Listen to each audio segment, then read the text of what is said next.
Esther Passaris introducing this new bill. Sijui demonstrators regulation, what bill? I don't even know what it's called. Basically a bill to limit the things, activities, time zones, where, what, the things you could be doing, or demonstrators. Yani to limit Kenyans from demonstrating or how they demonstrate or whatever that thing. Hata sijui. Yani my mind imeikataa mpaka hata nilikuwa na watch news nikifanya tu Anyway, and I've just been saying this. And by the way, those of you who've been keen to listen on my journey, the last 2.5 years that I've been in that house, the Senate, I've been saying, first of all, Parliament has been captured. That one, let me be the one to tell you. The bills, the regulations, the laws, and every single agenda that is being pushed in Parliament has got nothing to do with what the people have. Not everything, obviously, but the ones that get to pass, the ones that get to see the light of day. There's some very important bills there that could have helped at a situation like this where we are at, as a country. For instance, I've seen a video circulating of this gentleman talking about he knows that the person who stole that firearm from a police station, from a policeman, is actually a police officer who stole. And he was talking about he has seen hiyo ilikuwa kipindi imepangwa na police officers na nini na nini.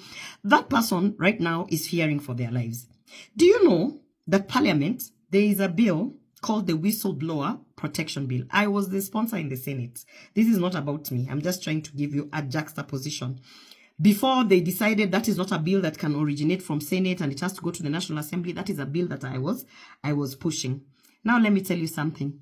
That bill, because ilikuwa inaonyesha venye ita regulate vitu nyingi, including the illegal arrests of people who are whistleblowing on corruption, on police brutality, on illegal ongoings in government and everywhere. Iyo bill mpaka saizi, let me tell you, it is not going to see the light of day, which is the sad thing.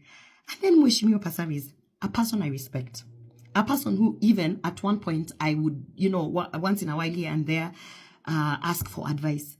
How do you agree, Mheshimiwa Passaris? How do you agree kutumika kukua ati sponsor wa ujinga kama hiyo ya kuregulate demonstrators? You know, you are spitting in the face of Kenyans because demonstrators went out peacefully. The issue that we are having is the goons that are always infiltrating peaceful demonstrations. And that has nothing to do with the actions of the demonstrators. That has everything to do with the lapse in the security sector. And now, instead of you going back to, because we have committees of regulations, delegated legislation that deals with regulations, why don't you go to the committees of delegated legislation in the National Assembly, because you're in the National Assembly, and try to figure out how a regulation can be introduced to make sure that the excesses in the police force are captured, such that there is a regulation that puts such high repercussions, instant repercussions to a police officer if they choose to just go rogue on the streets. That way, at the end of the day, you are going to be dealing with the rogue police officers. Why don't you ask yourself why we always have a security lapse every time? We have seen goons being carried. Goons have been carried by police vehicles. Mheshimiwa Passaris, why don't you actually look for a bill that is going to make sure that the police can never, the consequences of the police colluding with any other forces, like all this militia and whatever, are so dire that even the police officer who's being told to endesha hiyo gari upeleke hao watu hapa will not dare. You know what I mean?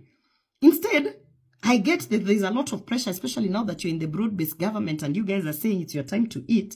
I get there's a lot of pressure, but that's the same pressure walikuwa wananiakianga telling me, go to TV, speak about this, go to TV, speak. But at one point I would be like, no, I'm not going to speak about that. That's not right. And at one point I'd be like, no, I don't support that. So don't expect to get my support on that. Why would you bite the bullet for such an insulting bill? And you know, you guys think Passaris is stupid. Passaris is not stupid. She is one of the smartest legislators. Why would you accept Esther Passaris to bite the bullet? How come they have not given a man? Even though wanawake wanatumika vibaya. Why haven't they given a man? You and I are both mothers. We have children. We know exactly what is happening in the streets. We know that our peaceful youth, I have a Gen Z. My son is 17 years old. I have nephews and nieces who are in the streets every time there's demonstration. My son actually does not support, has never supported this government.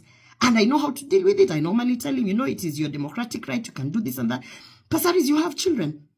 How come you personally are being used as a woman. Why can't they give that bill to a man to push? Because they know it's bullshit. Why are you accepting to be the fall of this